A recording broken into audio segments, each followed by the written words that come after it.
Are you curious about NoEstimates, but something is holding you back? In this video, we'll tackle the top concerns and arguments against NoEstimates head-on. Whether it's predictability, budgeting, or stakeholder anxiety, we'll break down these arguments and provide clear practical solutions. If you're ready to explore a more flexible approach to project management, stay tuned, because we're about to debunk the misconceptions that might be holding you back.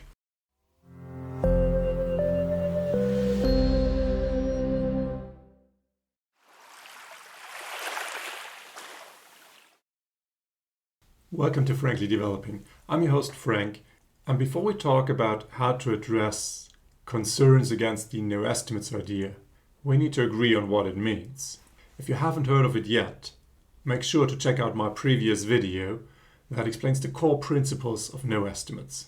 When addressing the criticism and counter-arguments, it is vital to understand that NoEstimates isn't just not making estimates. It's much more than that, as I explained in my other video. If you like that video or what we're doing here to support you, please like this video and consider subscribing to the channel. But now, let's get started with addressing typical criticism against the NoEstimates approach.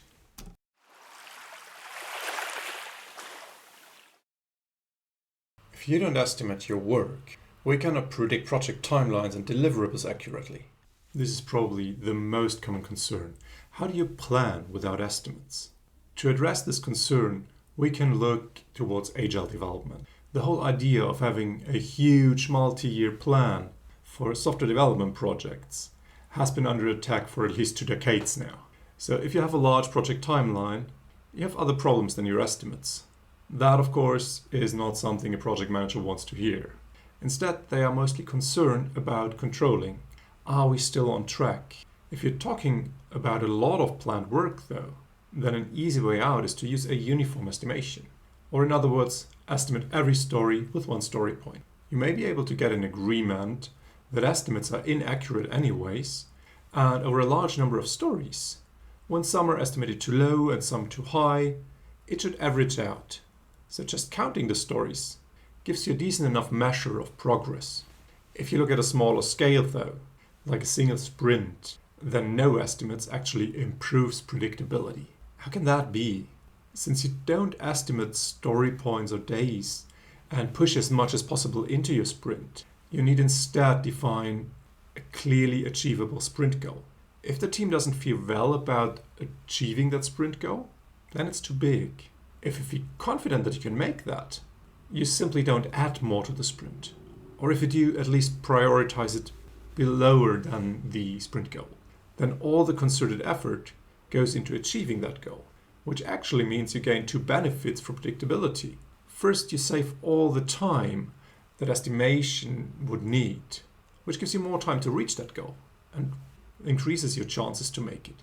And 2, you hyper-focus on that goal. You don't get distracted by 10 number 1 priority stories at the same time. At least in my personal experience, predictability was never higher than when I stopped estimating.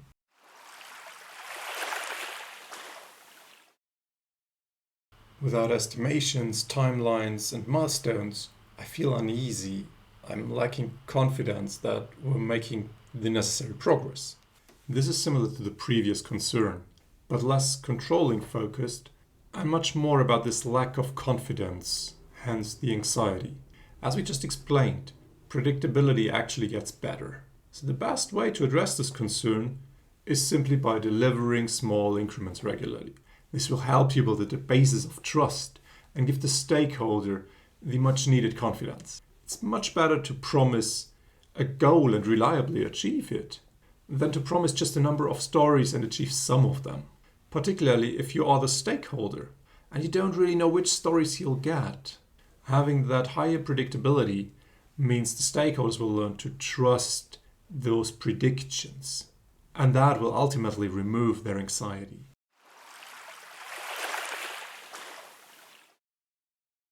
How can I allocate my budget if you don't tell me how long we need? I'm assuming here that you're building a product.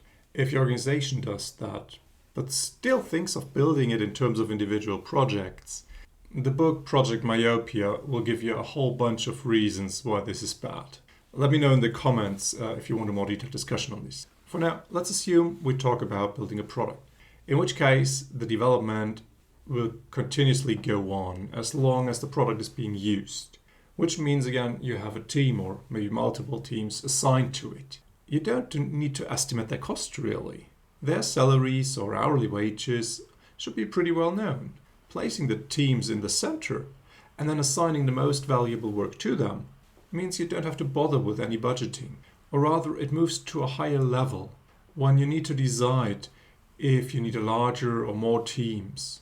But again, those decisions are much better justified by the valuable goals you want to reach with these new resources, as opposed to throwing estimated numbers around.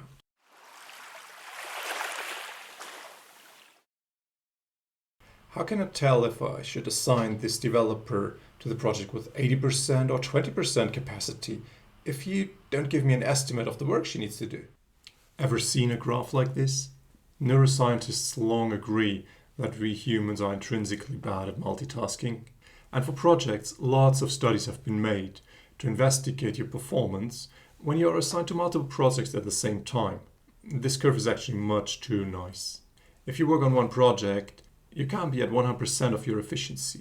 Add a second project and you're already well below 50%.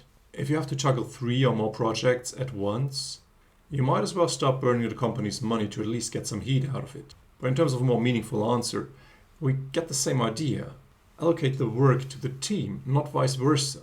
This gives you 100% efficiency from the team, but you now need to make the hard decisions for priorities.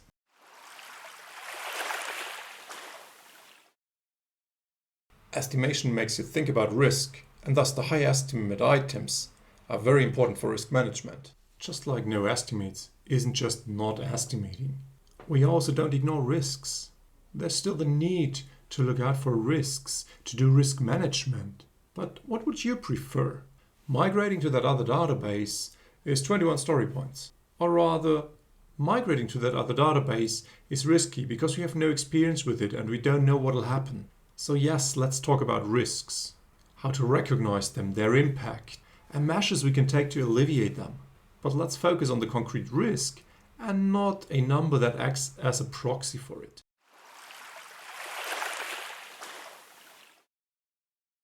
Without estimates, how can I hold the team accountable for the work? Yes, accountability is important, but as so often, using estimations is just the easy way out. It's easy to blame someone for only doing 5 out of 10 things, but as these estimates are hardly something to be considered precise, and as they're influenced by a lot of different factors, lots of them are outside of the control of the team even, they really just act as proxies again. If you delivered 5 user stories out of 10, but those 5 double the company's profit, do you think someone would bring up an accountability issue? When it comes to accountability, the estimates act as proxies again. There is some other underlying reason that a manager or leader is dissatisfied with a team or individual's output, and that should be addressed and clearly identified and named. Playing the number game instead is really just untransparent and unfair.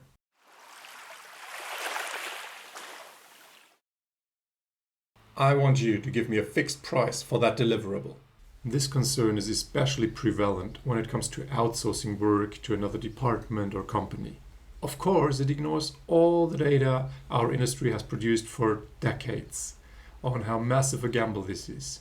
You can try to explain that and how agile development helps to address this problem. But if your customer is really stuck in a pre-agile worldview, then over 20 years of progress in software engineering hasn't convinced them yet. And most likely you won't either. I work at a software consultancy and I discussed this very point in particular with Woody Sewell to learn how he's been handling that. And his answer was very simple. Don't make them your customer. This isn't so much about NoEstimates then, but rather about completely different worldviews. And you have to carefully judge if it's worth fighting over this given your limited lifetime, or if you move on to a customer that you enjoy working with.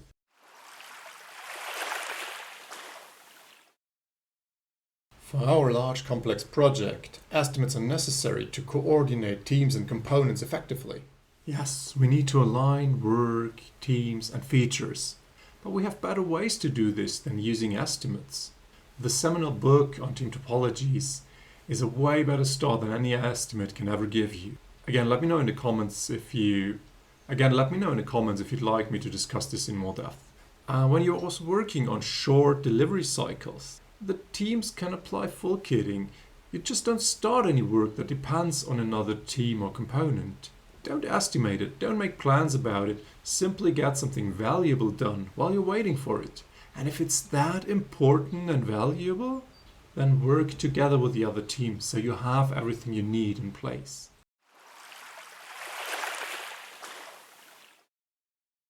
Estimations help me communicate with stakeholders. Without them, there would be a lot of misunderstandings. You heard that counter-argument before. Estimations act as proxies. And again, numbers are the easy way out. Why decide the priority of the wishes of two stakeholders when the numbers fit into the sprint or budget? Why explain carefully what we're doing when I can just give a budgeting number instead?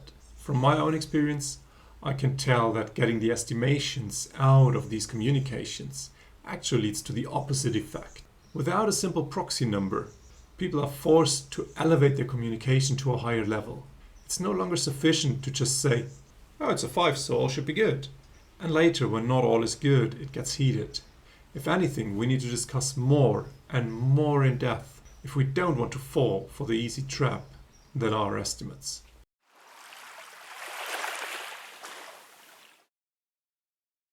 We need discipline and rigor. Without estimates, we will have chaos and inefficiency. Again, the truth is quite the contrary. We need a lot of discipline and rigor when working without estimates. It needs a lot of skill to break down work into small deliverable increments, to have all the engineering aspects of it covered well. And when it comes to making decisions, being able to reason on the value of different options without resorting to throwing around a number demands a lot from us.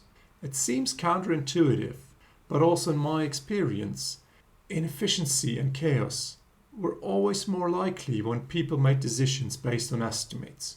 In the end, the argument is hard to quantify. How much discipline do you need? 10 or 20? How much chaos is just normal? It might help to refer such a person back to the Kneffin model. The argument comes from the point of view of a complicated system, a system in which you can rely on expertise and know that expert judgment will work out well. But as it stands, most of software development is not complicated, it's complex. And it's a tough change for people to go from plans made by experts to expertly gathering feedback and performing course corrections. So here we are, 10 common concerns people have when trying the NoEstimates approach. Have you encountered other concerns? Let me know in the comments below. I hope this video gives you the confidence and the necessary argumentations to give NoEstimates a try. You will almost certainly face resistance. And if you do, don't just keep these counter-arguments in mind, but always remember that your opponent is just another person with their own goals, motivations, and incentives. The real challenge with NoEstimates is getting to understand these people and offer them solutions that are better than estimated numbers. Thank you very much for watching and have fun developing.